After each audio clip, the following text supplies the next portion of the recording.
There's a fundamental economic law which has never been contradicted to the best of my knowledge. And that is, if you pay more for something, there will tend to be more of that something available. If the amount you're willing to pay for anything goes up, somehow or other, somebody will supply more of that thing. We have made immoral behavior far more profitable.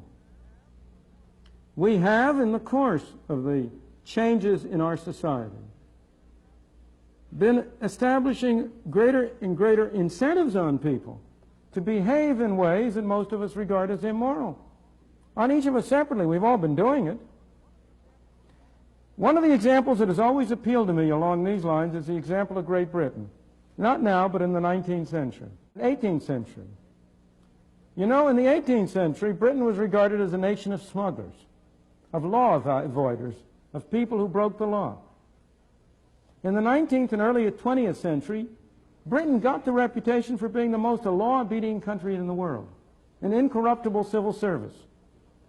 Everybody knew about the fact that you couldn't bribe a civil servant in Britain the way you could one in, say, Italy or New York. How did that come about? How did a nation of smugglers with no respect for the law get converted into a nation of people obedient to the law?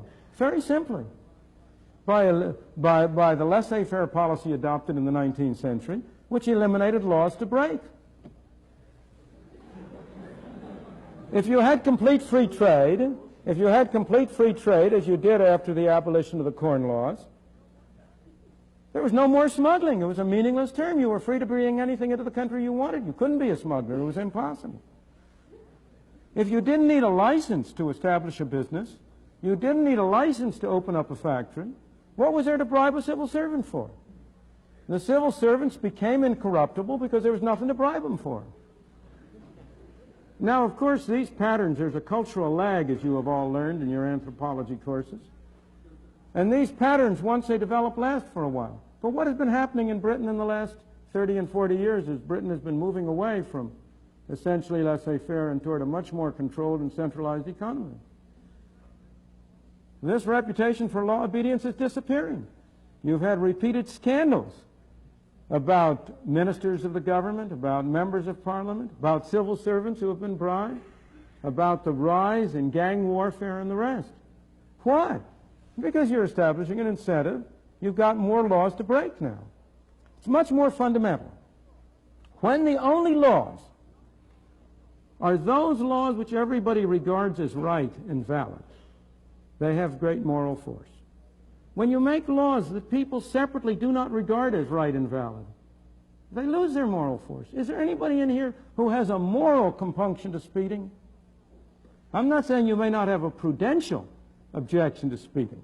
You may be afraid you'll get caught. But does it seem to you immoral to speed? Maybe. If so, you're a small minority. I have never yet found anybody who regarded it as immoral to violate the foreign exchange regulations of a foreign country. Here are people who would never dream for a moment of stealing a nickel from their neighbor, who have no hesitancy on manipulating their income tax returns so as to reduce their taxes by thousands. Why?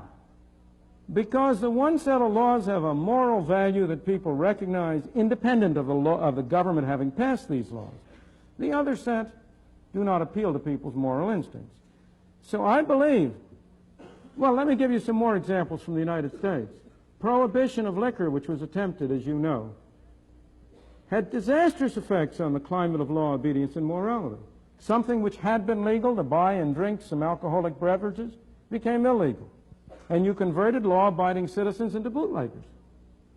I heard over the 60 Minutes on the program last Sunday night a great story on butt-legging. This has to do with the fact that the New York State tax on cigarettes is very much higher than the tax on cigarettes in the state of South Carolina. So you have people going down to South Carolina and buying the South Carolina low-taxed cigarettes and smuggling it into New York State and forging New York State tax stamps on it and then selling it to publicly. A large fraction of all cigarettes sold in New York State are butt-legged. Now, there you've provided an incentive for people to break the law, so they break the law. It's like prohibition in a different form. The obvious answer is for New York State to lower its taxes, and you will eliminate butt-legging overnight and be able to take whatever may be the number of policemen who are devoted to enforcing that kind of thing, you will be able to take them and turn them to useful work.